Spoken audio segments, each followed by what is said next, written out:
Okay, so this is the new movie with Keira Knightley, and she looks really good in it. She really drove home the new Disney Nutcracker movie, and she's on a roll. It's about a British colonel, Lewis Morgan, Jason Clarke, that moves with his wife Rachel Morgan, Keira Knightley, to Hamburg after the war to help sort things out. They need a place to stay, so where do they find a place to stay in Hamburg? They take over a German architect's mansion, Stefan Lubert, Alexander Skarsgård. Instead of kicking him out, they're nice and they let him live in the attic with his daughter Frida, Flora Thiemann, and he can work in the garden too.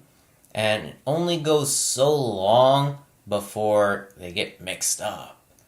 The Morgans lost a child who was killed in the London bombings, and the Luberts lost their wife and mother from the Hamburg bombings. So it's fair to say things aren't normal. They're cracked, and you know it's going to lead to some complications.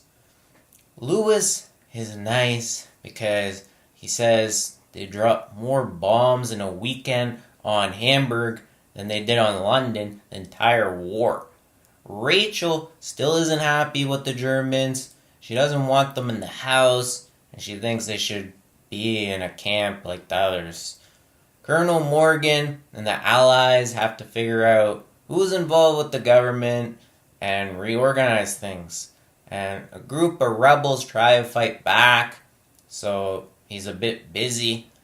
He's gone a lot, and of course Rachel isn't happy with sharing the place with the Germans, and she complains when they come in their space.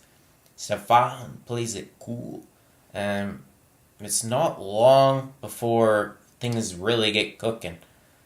The Morgans aren't quite ready to get close to each other after all that's happened. There's a sense of loss from everyone after the war. Colonel Morgan's nice, but kind of cold. Rachel's the complete opposite and really emotional. And when he ends up being away all day and he can't be there to keep her company, well, you can guess who is. Stefan. She peeks at him and looks down on him at first, but you can tell she has some pretty complicated feelings. Like a prize wheel spinning around. You don't know where she's gonna land. She ends up changing her mind. She ends up playing the piano with his daughter, and things get pretty hot between them. And you wonder how they can keep going with Rachel's husband still in the picture, and the Allies inspecting everyone, including Stefan.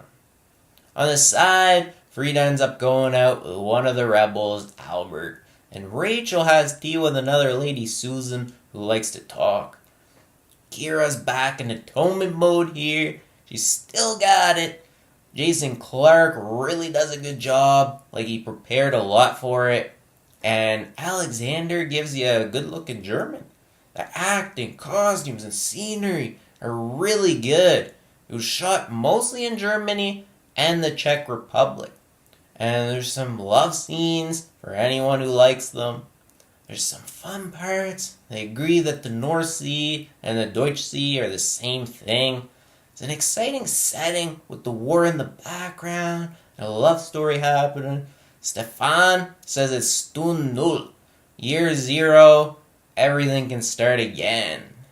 There's a few things though. Rachel comes on really quick to Stefan. Really leans on him being good looking and things like him cutting wood. Frida doesn't like the Morgans, and then suddenly she's liking them and playing the piano with Rachel. You'd think there'd be more emotional parts too about the war. The movie started off in 2011 with Ridley Scott. It took some time to get here. It's based off the best-selling book in 2013 by Ridian Brooke, and Joe Shrapnel and Anna Waterhouse narrated the story down. I'll give it a like because the acting and scenery hold it together, especially Keira. What do you think? Leave your comments below and check out my other videos and subscribe.